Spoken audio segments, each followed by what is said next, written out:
I know a number of people who've picked up your books and actually do apply the principles that you say quite religiously to their the day-to-day lives. Now, I know you give some fairly controversial advice, so let's get to one or two things. You say cash is trash. What do you mean by that?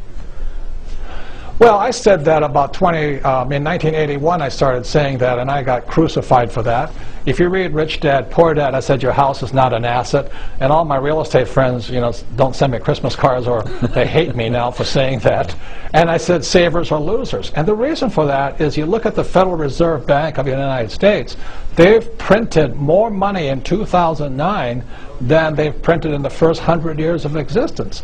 So every time the U.S. prints this counterfeit money called the U.S. dollar, it really robs you and I of our wealth. So savers are losers because, for every dollar the Fed prints, that means your dollar is worth less in savings. That means your labor is also less in savings. But it also means you'll pay more in taxes to pay the interest on that funny counterfeit money, and then you'll pay it again in higher inflation. As you notice, gold keeps going up. So that's why I say cash is trash, simply because in Conspiracy of the Rich I wrote about how in 1971 President Nixon took the dollar off the gold standard, which basically made all currencies, whether it be the yen or the euro or the shekel, it makes it worthless.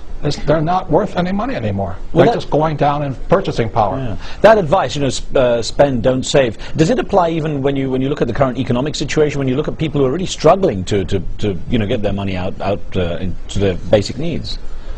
Yeah, it's really tragic. America had the lowest savings rate in the world, and then this crisis hit. Now they're the highest savings rate, and they're doing exactly opposite. And that's my whole point. If you knew what you were doing right now,